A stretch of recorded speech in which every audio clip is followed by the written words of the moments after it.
খালেদা জিয়াকে সহায়তা দিতে প্রস্তুত ভারত, মোদি। বাংলাদেশের সাবেক প্রধানমন্ত্রী খালেদা জিয়ার স্বাস্থ্যের বিষয়ে গভীর উদ্বেগ প্রকাশ করেছে ভারতের প্রধানমন্ত্রী নরেন্দ্র মোদি।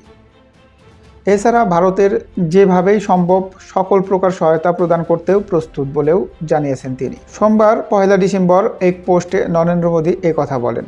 ভারতের সংবাদ মাধ্যম হিন্দুস্তান টাইমসের এক প্রতিবেদনে এই তথ্য জানানো হয়েছে। নিজের এক্সের এক পোস্টে মোদি লেখেন, বেগম খালেদা জিয়ার স্বাস্থ্যের বিষয়ে জেনে গভীরভাবে উদ্বিগ্ন।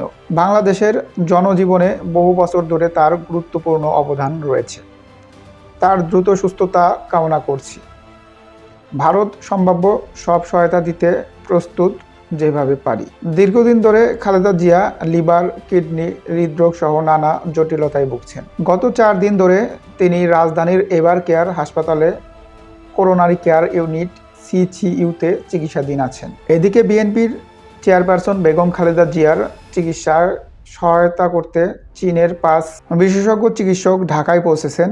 পরে সোমবার 1 ডিসেম্বর বিকেলে রাজধানীর এভার কেয়ার হাসপাতালে পৌঁছেন তারা। গণমাধ্যমকে তথ্যটি নিশ্চিত করেছেন খালেদা জিয়ার ব্যক্তিগত চিকিৎসক আল মামুন। তিনি বলেন, বেগম খালেদা জিয়ার চিকিৎসায় 5 সদস্যের চীনের প্রাথমিক মেডিকেল দল এভার কেয়ার হাসপাতালে পৌঁছেছে। মূল চিকিৎসক দল মঙ্গলবার 2 ডিসেম্বর আসবে।